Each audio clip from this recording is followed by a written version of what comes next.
10 বছরের মনোয়ারা হঠাৎ করে ঘুম থেকে উঠে দেখে তার মুখ এবং চোখ ফুলে গেছে। প্রাথমিকভাবে মা ভেবেছিলেন হয়তো ভালো ঘুম হয়নি বা অ্যালার্জি হয়ে থাকতে পারে, কিন্তু যখন দেখা গেল প্রস্রাবের পরিমাণ কম এবং রং লালচে, তখন বাবা মা উদ্বিগ্ন হয়ে তাকে চাইল্ড কেয়ার সেন্টারের বিশিষ্ট শিশু বিশেষজ্ঞ অধ্যাপক ডাক্তার পি.কে মজুমদার এর কাছে নিয়ে গেলেন।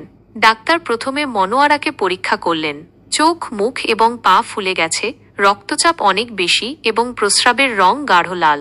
ডাক্তার বাবাকে জিজ্ঞেস করে জানলেন 3 সপ্তাহ আগে মনোয়ারার গলা ব্যথা ও গায়ে চুলকানি হয়েছিল, তখন ফার্মেসি থেকে কিছু ওষুধ খেয়েছিল।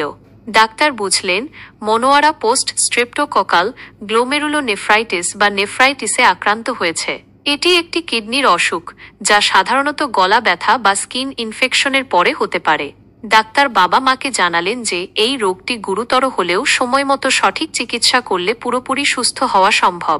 মনোয়ারাকে হাসপাতালে ভর্তি করা হলো। চিকিৎসক পরামর্শ দিলেন তাকে লবণ এবং প্রোটিন কম খেতে হবে, পাশাপাশি পানি ও ফলমূল কিছুদিন কম খেতে হবে, কারণ ফুলে যাওয়ার কারণে বেশি পানি ও ফলমূল কিডনির উপর বাড়তি চাপ ফেলতে পারে।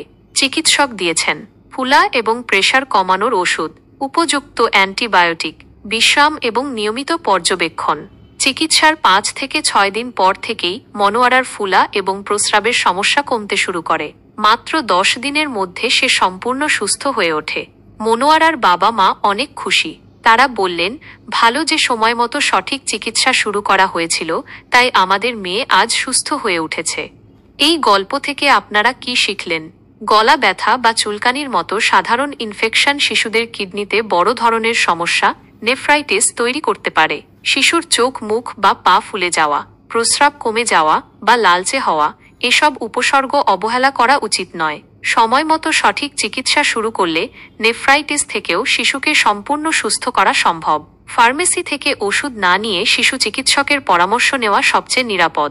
নেফ্রাইটিসে খাবারে পানি, লবণ, প্রোটিন ও ফলমূল নিয়ন্ত্রণে রাখা জরুরি। সচেতনতার বার্তা। বাবা মা, যদি আপনার শিশু গলা ব্যথা বা চুলকানি হওয়ার কিছু সপ্তাহ পর মুখ, চোখ ফুলে যাওয়া, প্রস্রাবের রং লাল, প্রস্রাব কম হওয়া, পা ফুলে যাওয়া বা প্রেশার বেড়ে যাওয়া লক্ষ্য করেন, তাহলে দেরি না করে শিশু চিকিৎসকের কাছে যান।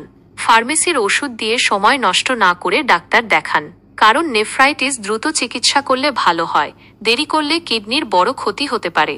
শেয়ার করুন এই ভিডিওটি, যাতে অন্য অভিভাবকরাও সচেতন হন। নিয়মিত স্বাস্থ্য পরামর্শ ও সচেতনতামূলক কন্টেন্টের জন্য সাবস্ক্রাইব করুন child care doctor PK Majumdar channel. ধন্যবাদ।